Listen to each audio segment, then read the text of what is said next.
नमस्कार दोस्तों, आज की वीडियो में मैं आपको सबसे पहले बताने वाला हूँ कि कॉन्ट्रेक्चुअल टेनेंट क्या होता है और स्टैट्यूटरी टेनेंट क्या होता है, दोनों में डिफरेंसेस। अगर कभी भी एक लैंडलॉर्ड और टेनेंट के बीच में कोई एग्रीमेंट होता है प्रॉपर्टी किराए पे देने के लिए, तो हम उसको बोलते हैं कॉन्ट्रेक्चुअल टेनेंट। एग्जाम्पल के तौर पर एक लैंडलॉर्ड ने अपनी कोई प्रॉपर्टी एक टेनेंट को किराए पे दी 11 महीने के लिए। इस दौरान के लिए जो एक एग्रीमेंट बना है हम उसे बोलेंगे कॉन्ट्रेक्चुअल टेनेंट है, वो 11 मंथ्स के लिए।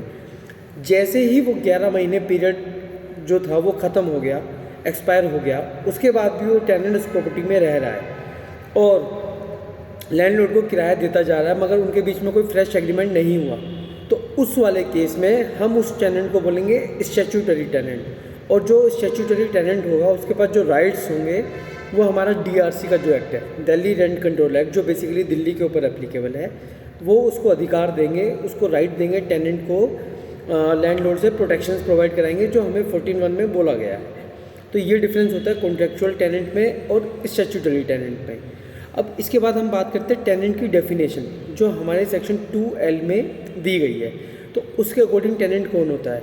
कोई भी पर्सन या उसके बिहाफ पे जो रेंट पे कर रहा हो वो एक टेनेंट होता है। दूसरा, टेनेंट इंक्लूड्स सब टेनेंट। अगर किसी टेनेंट ने लैंडलॉर्ड की परमिशन से किसी और को भी अपनी प्रॉपर्टी में किराए पे दे दी है तो वो भी एक सब टेनेंट, एक टेनेंट की डेफिनेशन में आता है।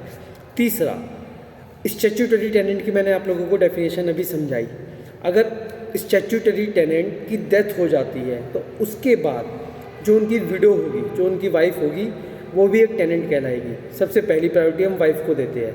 अगर वाइफ नहीं है तो उनके जो बच्चे होंगे, चाहे लड़का हो चाहे लड़की हो, वो भी टेनेंट की डेफिनेशन में फॉल करेंगे। अगर बच्चे भी नहीं हैं तो उसके जो पेरेंट्स होंगे उस टेनेंट के, वो भी इसकी डेफिनेशन में फॉल करेंगे।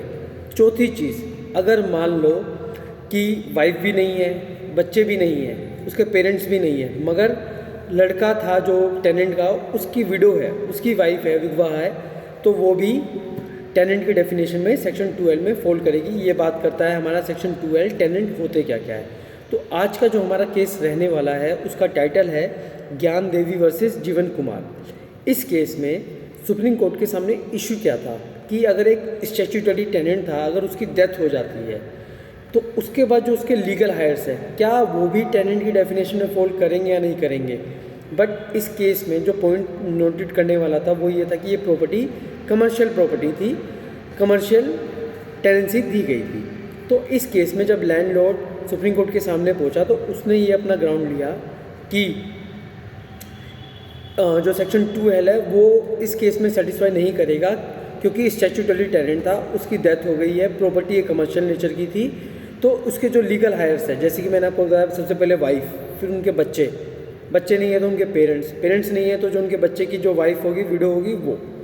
इस केस में अगर प्रॉपर्टी कमर्शियल नेचर की है तो ये स्टैट्यूटरी टेनेंट की डेफिनेशन में नहीं आएंगे और इनके खिलाफ एविक्शन नोटिस डाल के प्रॉपर्टी खाली कराई जा सकती है, ये लैंडलॉर्ड का कहना था।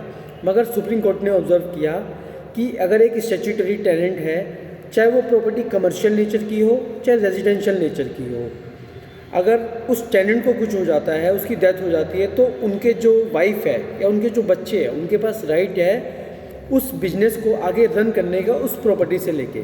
तो इसीलिए दिल्ली रेंट कंट्रोल में जो 14(1) में ग्राउंड्स दिए गए हैं टेनेंट को जो प्रोटेक्शन प्रोवाइड कराते हैं लैंडलॉर्ड से, वो सारे के सारे ग्राउंड्स, सारी की सारी प्रोटेक्शन उनके जो लीगल हायर्स होंगे, जैसे कि विडो या उनके बच्चे या उनके पेरेंट्स, उनके पास भी मौजूद है। इसका मतलब इस केस से ये निकल कर आया कि चाहे प्रॉपर्टी रेजिडेंशियल पर्पस की हो चाहे प्रॉपर्टी कमर्शियल पर्पस की हो, अगर स्टैट्यूटरी टेनेंट था और उसकी डेथ हो जाती है तो उनके जो लीगल रिप्रेजेंटेटिव्स हैं उनके पास भी राइट है, प्रोटेक्शंस है दिल्ली रेंट कंट्रोल के अकॉर्डिंग। ये सुप्रीम कोर्ट ने इस केस में डिसाइड किया।